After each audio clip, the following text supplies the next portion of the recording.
The first time it happened, Rohan thought he was dying. He woke up already panicking, not from a dream, from the absence of movement. His eyes were open. The room was familiar.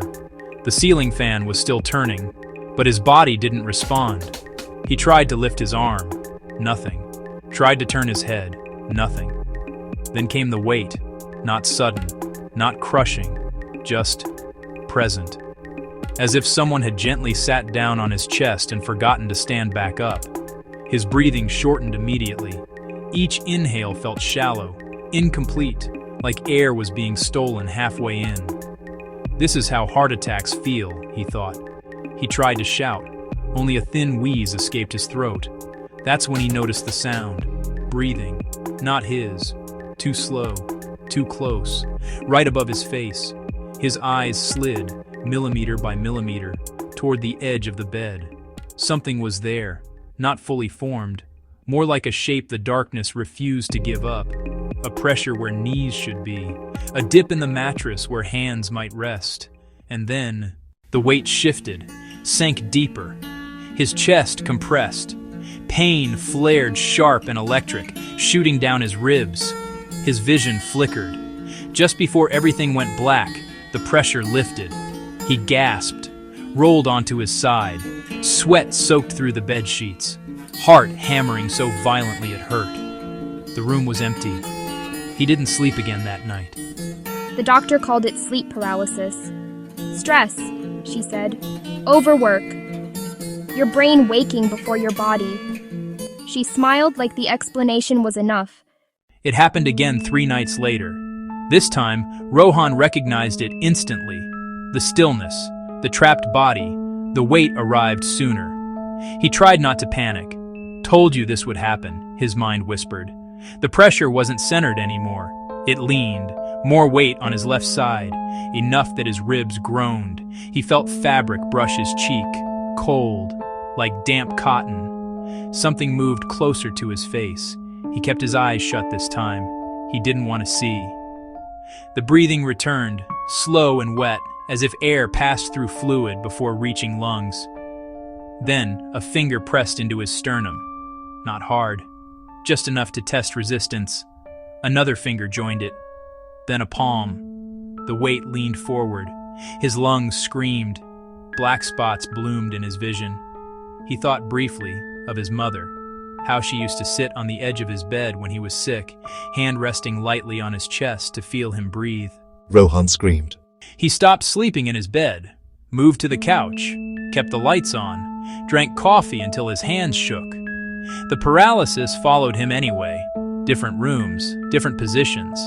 Always the same weight, always adjusting, learning. He began to notice details. The indentation on his chest felt uneven, as if the thing pressing down didn't distribute weight like a human. Too much pressure in too few points.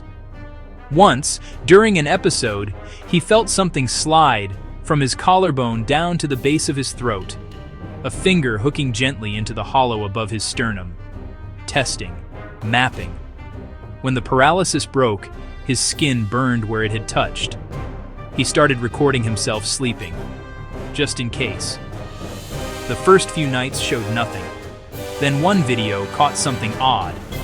At 3:17 a.m., the mattress dipped, not dramatically, just enough to register, as if someone had knelt beside him. The timestamp continued. The dip deepened.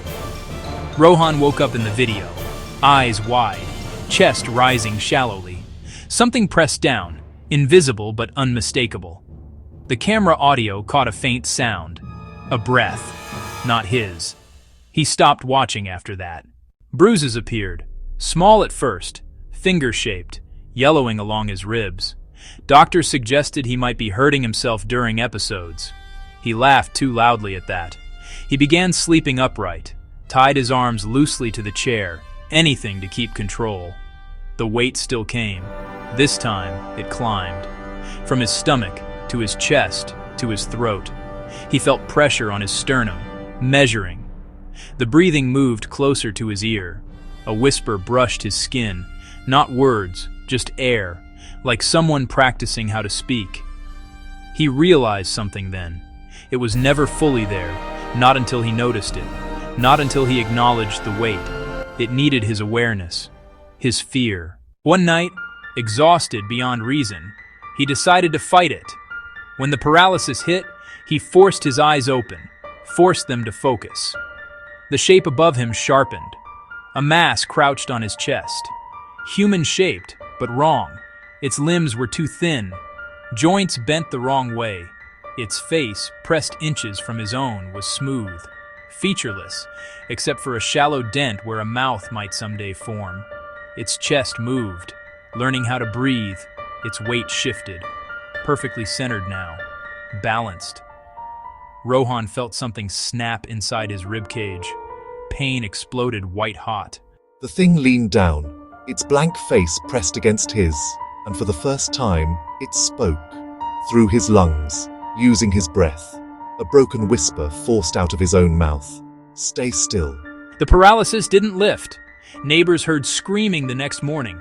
Police found Rohan in his bed, alive, barely. 6 ribs fractured inward, sternum cracked, lungs partially collapsed. No signs of struggle, no intruder. Doctors called it an accident, sleepwalking injury, stress-induced trauma. They didn't explain why his mattress was compressed, as if someone else had slept there for hours. Rohan survived, but he never slept again. Because now, when he lies down, he feels it immediately. Not pressing, not moving, just present. A perfect, patient wait, already seated, waiting for him to close his eyes so it can practice breathing without resistance.